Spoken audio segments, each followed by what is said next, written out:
Hello, this is Dr. Paul Cottrell, and I'm covering the news about the Iranian drone launch towards Israel. As of right now, which is New York time about 6:52, there is news coming out that Israel is starting to intercept. Now, this news is coming through Al Jazeera. Sirens being heard in Israel, and Iranian missiles are and drones are intercepted. Okay, so we'll, how many are getting through? Who knows? But please, as we follow this news, please make sure that you subscribe to all my channels. I have 3 channels on YouTube: Brighteon, Bitchute, and Rumble. The links are in the description of this video and all my videos. So please make sure you subscribe to all my channels. In addition, please follow me on Twitter and in GETTR. And also, if you would like to help support my news coverage, please donate on my website, the-studio-reykjavik.com. You can donate through Stripe, PayPal, or buy me a coffee at the bottom of the homepage of my website. Or you can also be a paid member to my Patreon channel that helps to support my news coverage. The link is in the description for signing up as a paid member for Brighteon. With that, let's listen to what Al Jazeera has to say. Of drones coming in anywhere, reports indicated from 2 to 10 hours. So it still looks like it's going to be a long night ahead, as the Israelis say they have defense mechanisms that are stockpiled, they are ready to go, and they are prepared for any type of scenario. Okay, Hamda, we'll let you go for now. Thank you. We'll bring in Rory Challenge from occupied East Jerusalem. And Rory, can you confirm, just tell us what's happening there, because we're hearing air raid sirens go off in Jerusalem and explosions above the skies. What do you see and hear? Yeah, exactly that. For the last 10 minutes or so, we've been looking out from the balcony here across the Jerusalem skyline. We've seen a succession of air defense interceptors going up from various points around the city to meet targets in the sky. And then still going on, there's a sort of dull thud going around the skyline across the city, as well as interceptions that are made. About 10 minutes ago as well, the air raid siren went off. And now the police seem to be going around on the streets in their cars with an announcement going out, which we assume is telling people to go to their nearest air raid shelters as quickly as they can. So this is the situation in Jerusalem at the moment. It seems to be calmer right now, but there could well be another barrage of drones coming in and on the way. We are seeing basically Israel under attack from Iranian projectiles right now. What sorts of advice or preparations has the government, or, I mean, you were just mentioning the police telling people to go to shelters. What more have they told people to do? Well, I mean, they've basically been telling people not to panic. They have been issuing various restrictions on movements and things like that. They have told people that they shouldn't be gathering anywhere in Israel in groups larger than 1,000 people. They've been saying that schools, universities, daycare, etc., is going to be closed for the next 2 days. And they have been saying to everyone to listen to the advice for when the air raid sirens go off, to go to those shelters and to take shelter for as long as is necessary.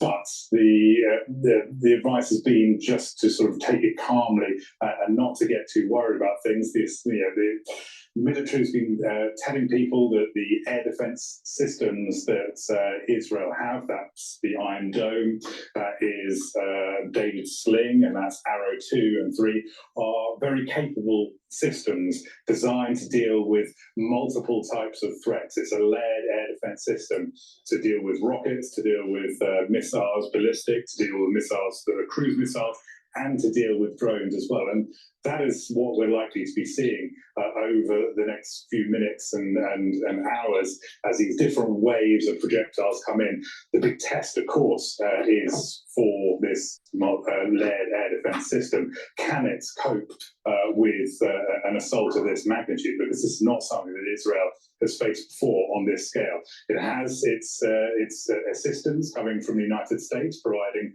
overwatch, providing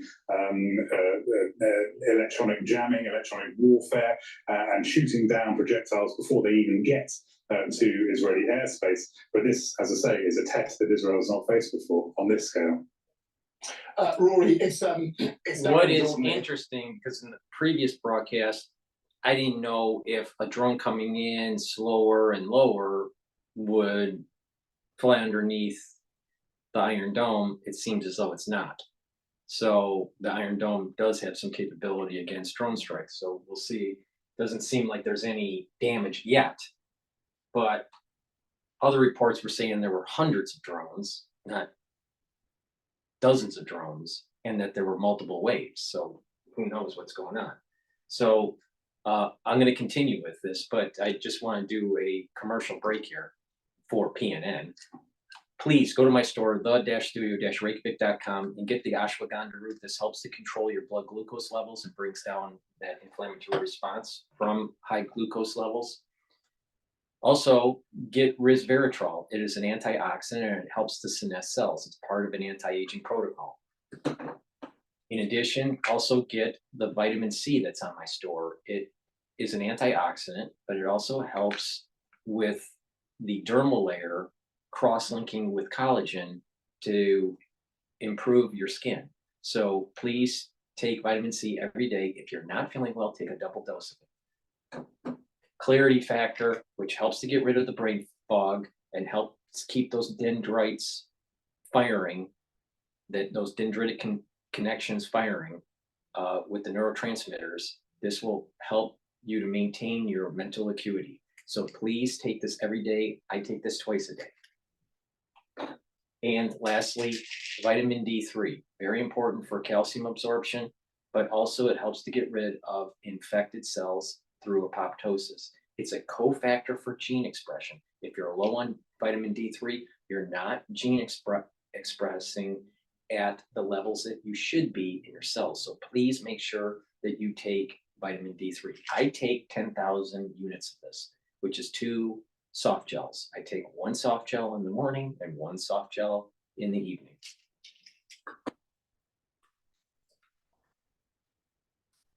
Taking over from Doreen. So you're with me now for the next few hours. For those viewers, Rory, who are just joining Al Jazeera now to take in this developing story as it's happening, talk us through again what you're hearing from Israeli Army radio, from officials there about the incoming drones, because we're hearing, as you've been telling us throughout the evening, it may also include different air threats like missiles as well. Yeah, so the first that we heard was that a barrage of dozens of Iranian drones have been launched from Iranian territory. Now, what we know about the Iranian drones in use are that they are the Shahed 136. Now, this has been used extensively by the Russians, bought from the Iranians. It's been used by the Russians in Ukraine. The 136 has a warhead of 50 kilograms, so it's not huge, but it's certainly not insignificant. It can do quite some damage when it actually reaches its target. But the way that these drones are used as they're used as a kind of saturation tool, you might not get many through, but it will exhaust the air defense systems, certainly of the Ukrainians' air defenses, which are nowhere near as capable as the Israeli ones.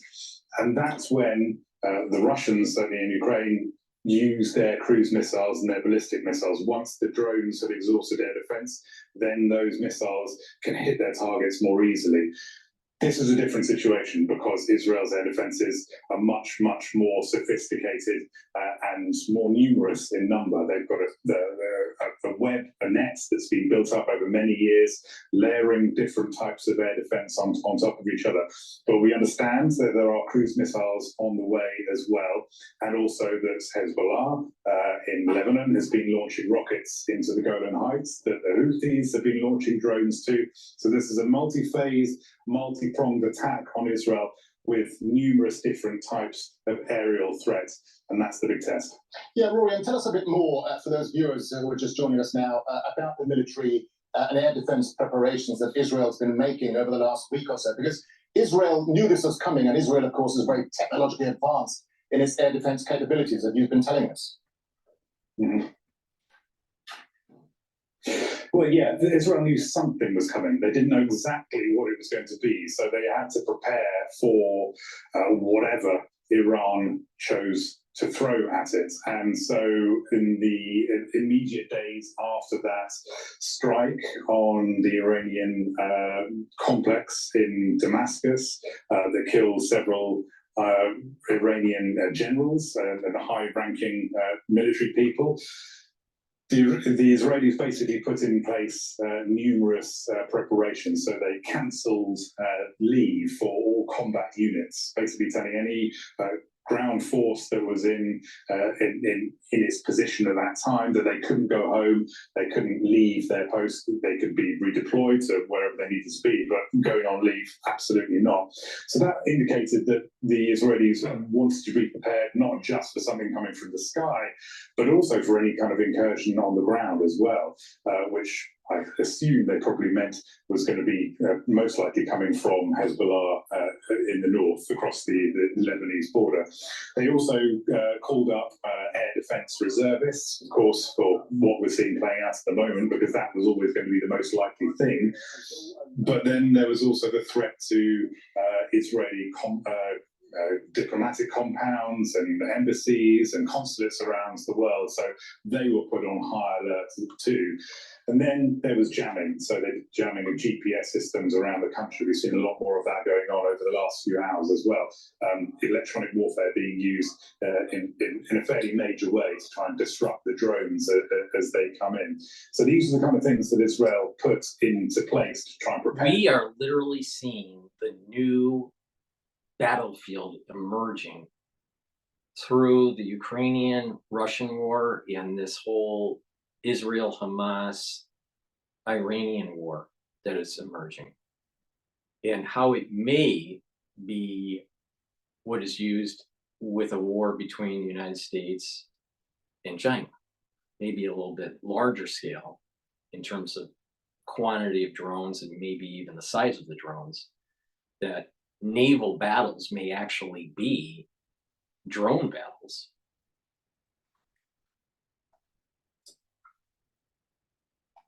Yes, but then, of course, the Americans came to liaise. We had the general of Central Command.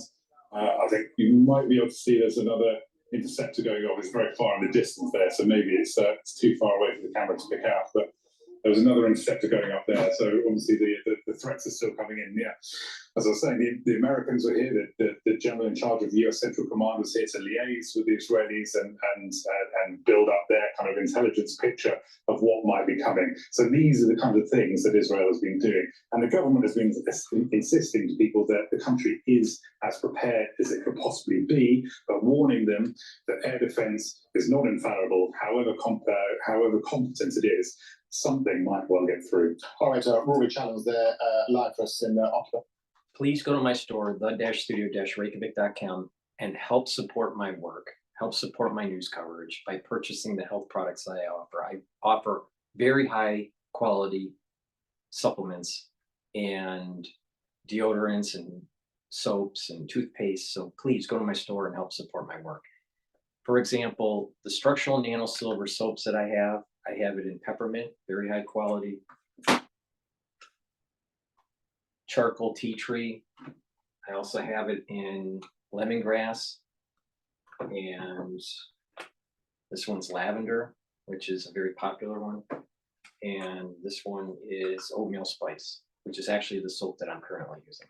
So please go to my store, the-studio-reykjavik.com, and get the structural nano silver soaps. It helps to neutralize pathogens. It's a very high quality soap because of the structural nano silver. In addition, to lower that inflammation, like I said, to help boost up your immune system and slow down that aging process, and to get your body into homeostasis, take my turmeric that's on my store, the-studio-reykjavik.com. Link is in the description of this video. Take the turmeric, it'll bring down that inflammation, and it's also an antioxidant. So please go to my store, the-studio-reykjavik.com. Link is in the description to help support my work. So Rory will no doubt come back to you a little bit later. For our viewers just joining us here, it's just gone past 2300 GMT. We're bringing you continuing coverage of Iran launching its retaliatory attack on Israel. Iran's Revolutionary Guards have launched its first wave of missiles, as you've been seeing on our screens. Air raid sirens, as Rory was telling us there in occupied East Jerusalem, are sounding, and rockets have intercepted above cities across Israel, including Tel Aviv and West Jerusalem.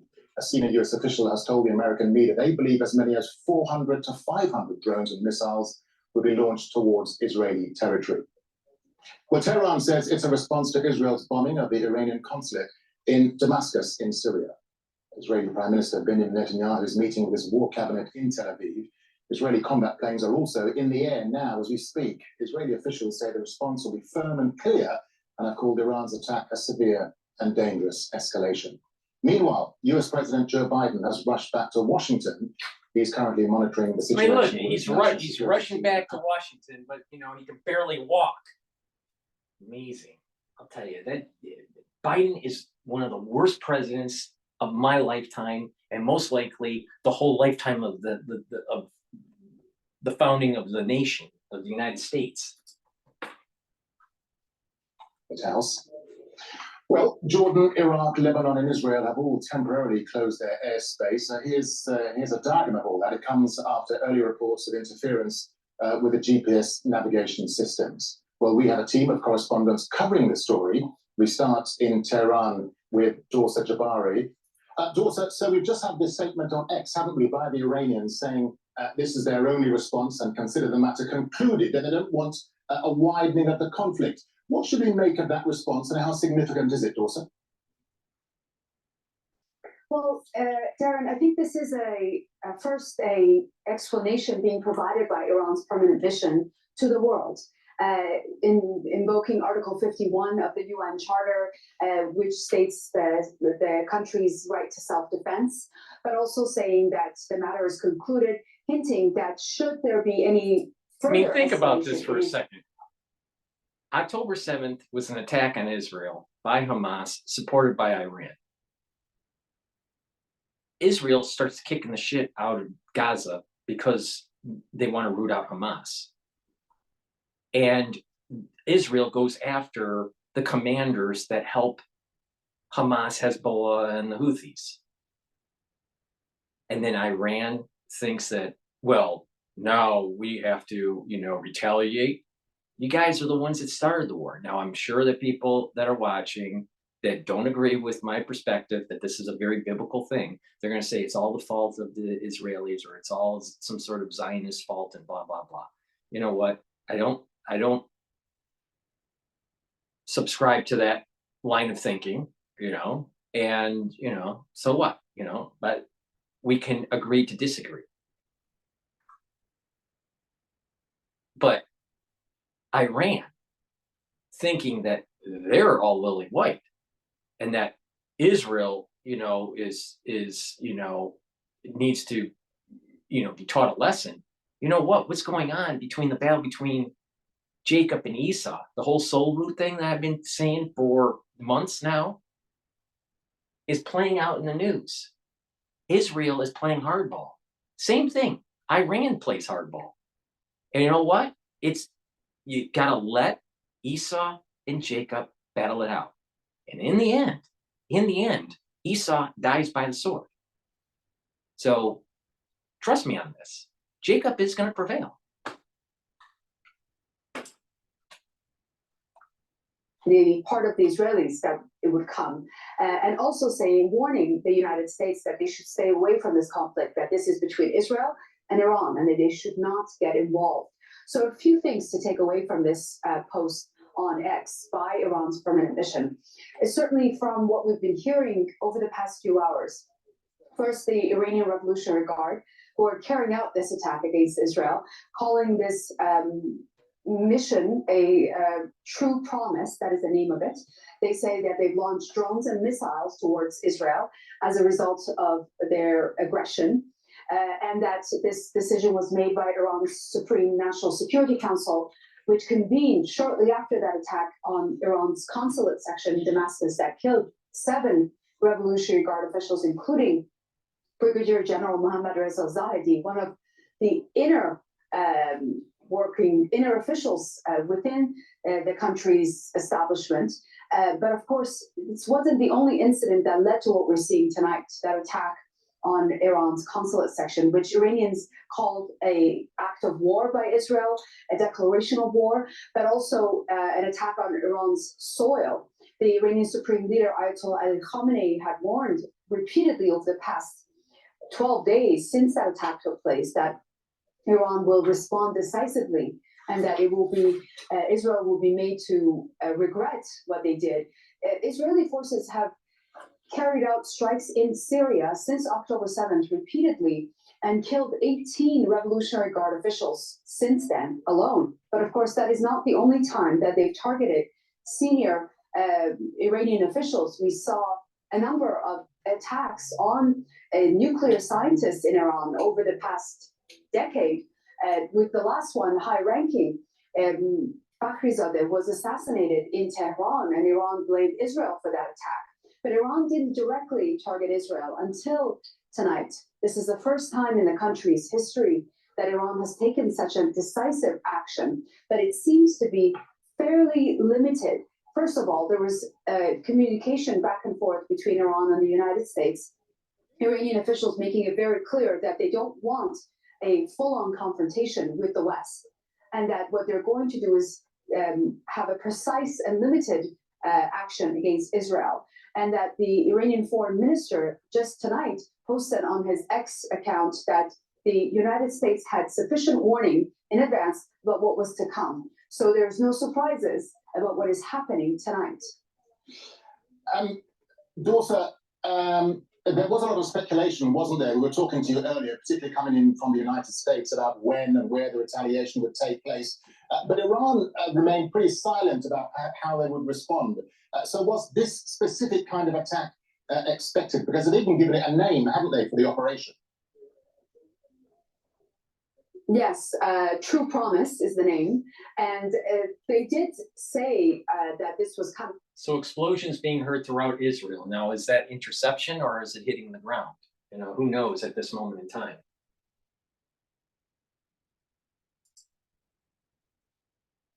Without specifying exactly what kind of an attack would take place. It was noteworthy over the past 10 days or so. We didn't hear a lot from the high-ranking officials about what kind of a response specifically Iran would have for Israel. There was generic statements made, but there was very little comments made by, for example, the head of the Revolutionary Guard or the defense minister or the head of Iran's Revolutionary Guard Aerospace Division, who was in charge of the events happening tonight. What is clear is that Iran was very careful about what they were going to do. This was a very much calculated response, because it took them so long to actually do. Many people here were doubting whether or not there would be a direct response from Iran. Many believe that the Iranian proxies in the region, in Iraq, in Lebanon, in Yemen, would be the ones to respond to Israel. But Iran has decided now this is a very critical point in this country's history and relationship, or lack thereof, with one of its longest adversaries, that is Israel. And so they felt that this was a necessary step to not only show the strength of the Iranian military machine, but also as a deterrence for Israel to further prevent these kinds of attack against Iranian officials. I don't think that the military apparatus in Iran is as strong as it's being projected in the news. In addition, I believe that the actual theocracy in Iran is almost near a tipping point where it may lose power. So attacking Iran may actually make Iran more stable in the long run.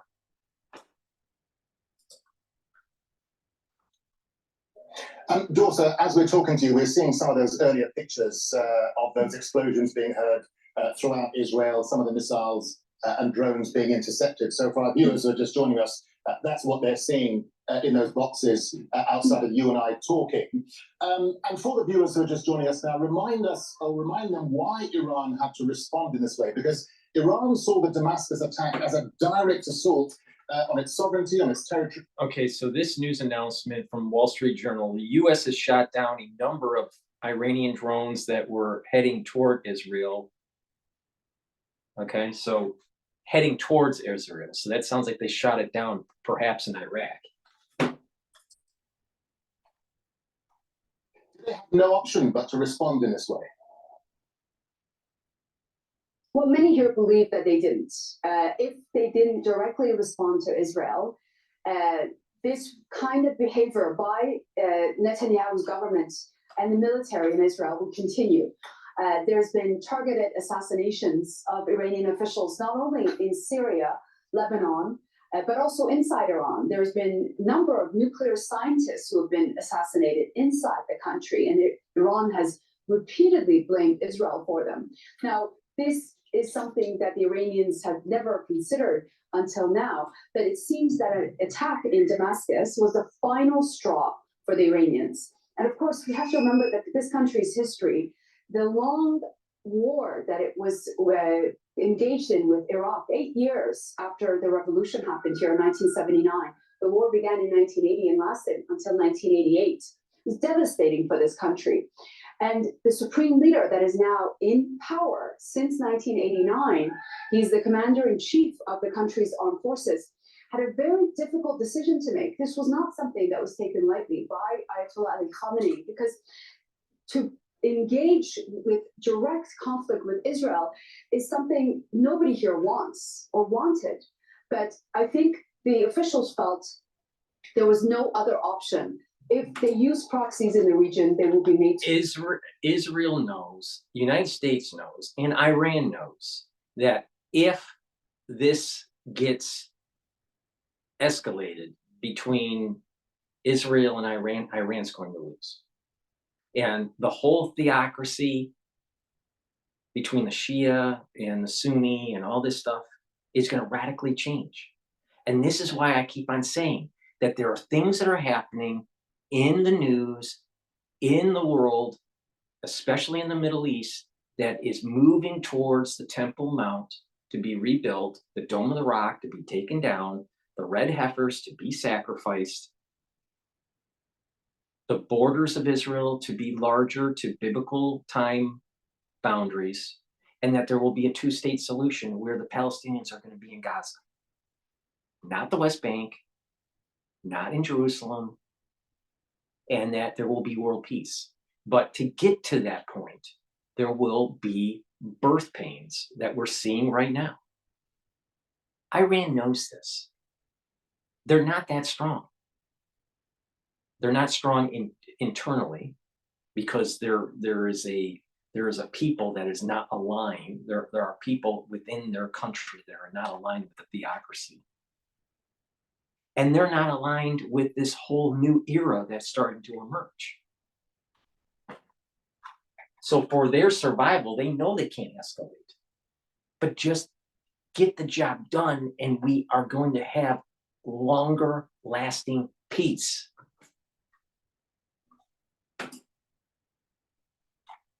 Week, because they had said that they don't have direct say of what those proxies do. So they felt this was a time for them to step up. There has been rhetoric for the past 45 years in Iran between what the Iranians feel Israel is doing in Palestine and how Iran will respond to the aggression that has continued against the Palestinian population.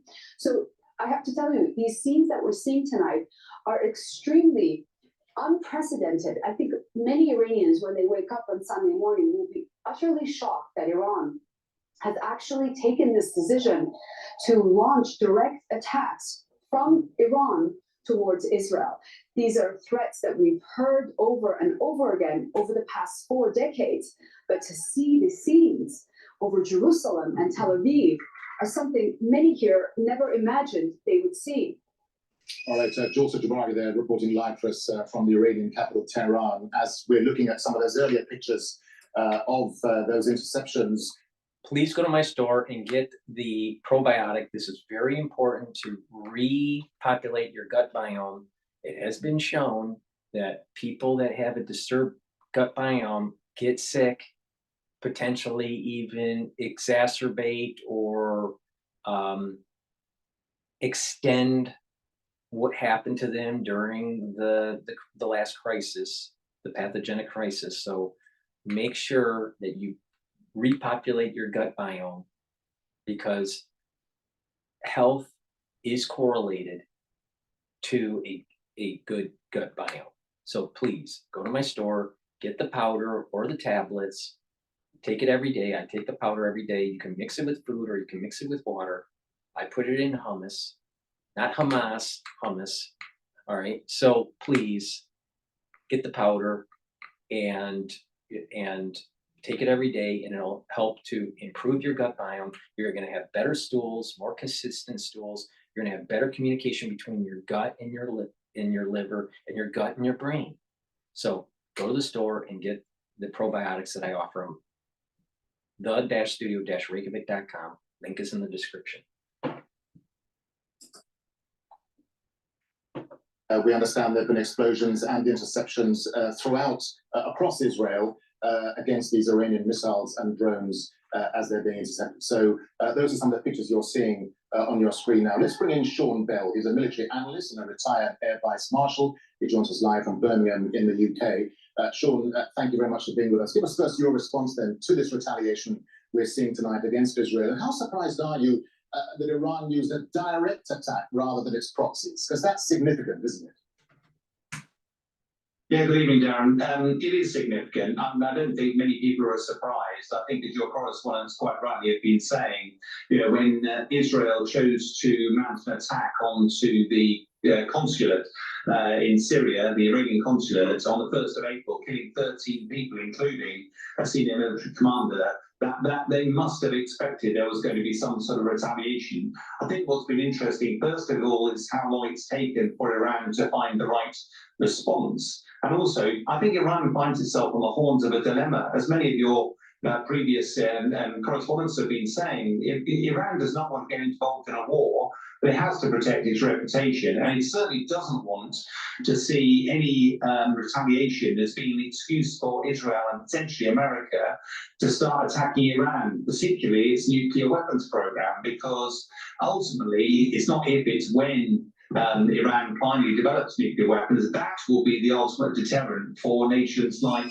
Israel and the US, and it will not want to see those get lost. So I don't think anybody's surprised at the level of the attack. I think what we're all looking for at the moment is whether or not they are military targets, maybe government targets, whether there have been telephone warnings to advise to try and minimize the number of casualties, and whether or not actually this is a single wave of attacks. I think what's other thing you're seeing on your pictures, I would remind viewers that at the moment, the Iron Dome and systems like that are only really useful against drones. And it does seem to be that Iran has coordinated a series of attacks, potentially even Hamas firing rockets, but certainly Hezbollah firing rockets, and with the Houthis also attacking in the Red Sea. This is a very, very well coordinated series of attacks by Iran, trying to make a clear point to Israel.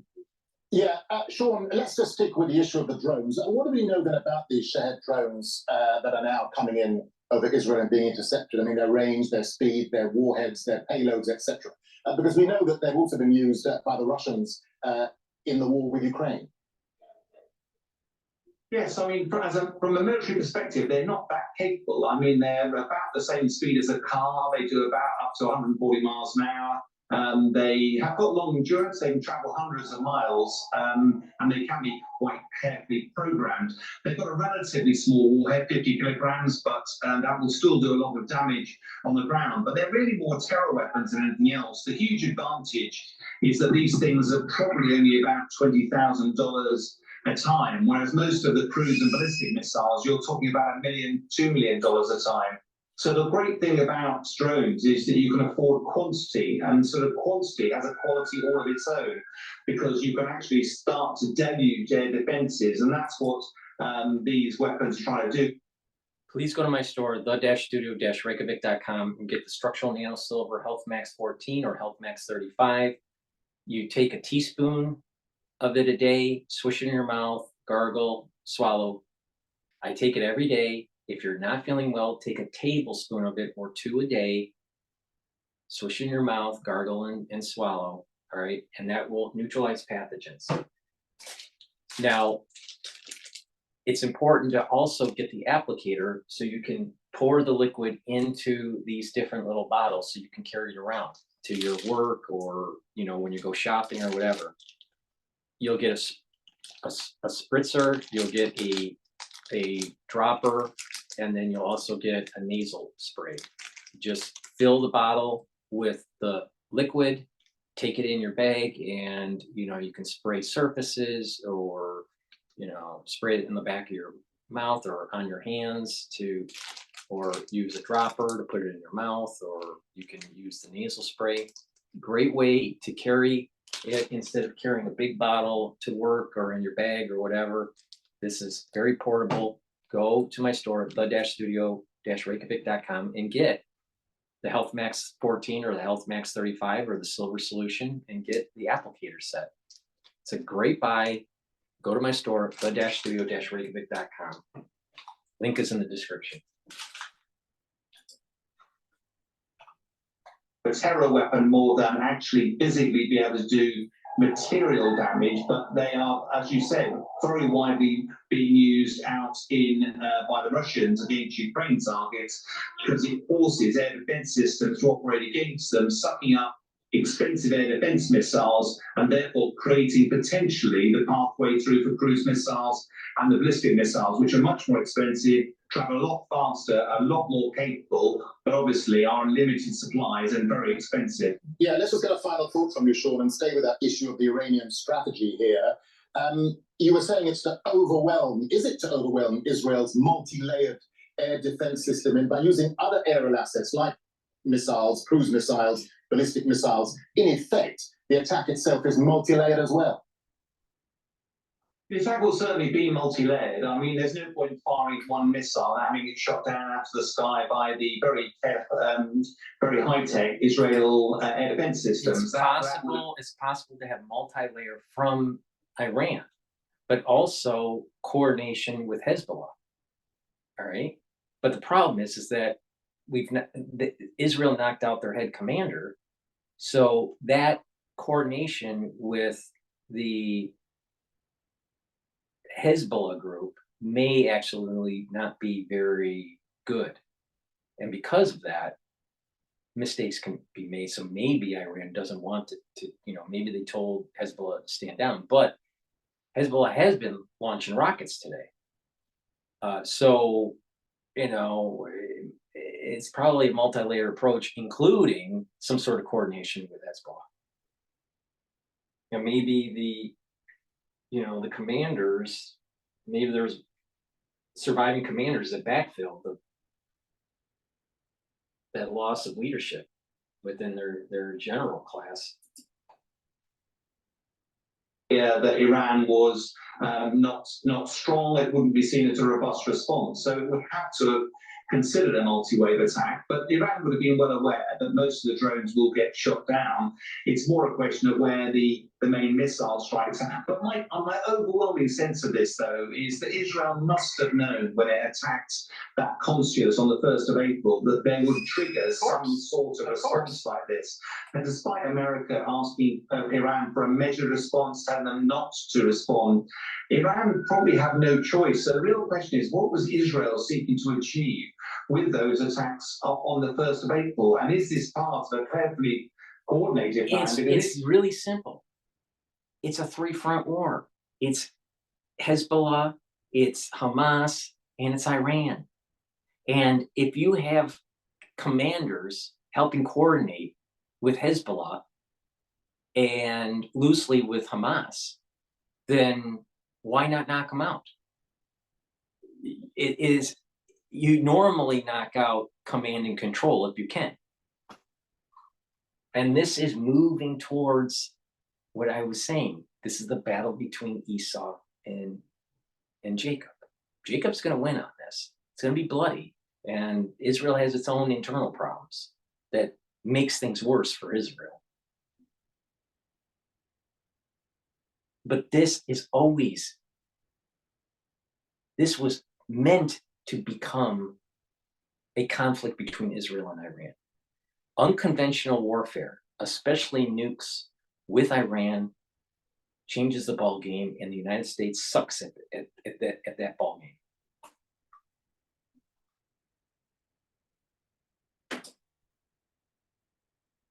made no secret of the fact that having dealt with Hamas, it wanted to deal with Hezbollah next. And this attack by Iran might well give Israel a license to have a go after Hezbollah next. All right, so Sean Bell, live for us there from Birmingham in the UK. Sean Bell, a military analyst and retired Air Vice Marshal. Thank you very much indeed. All right, that's my transmission for this video. I'm going to do another video so you can start seeing the series and how it's building up. Please make sure that you're watching these videos and you participate in the chat. We're documenting what is going on because I think this is a moment in history where you're going to see an escalation, and it will change what we call human history. Thank you for listening, and have a nice day or night, depending on where you're listening.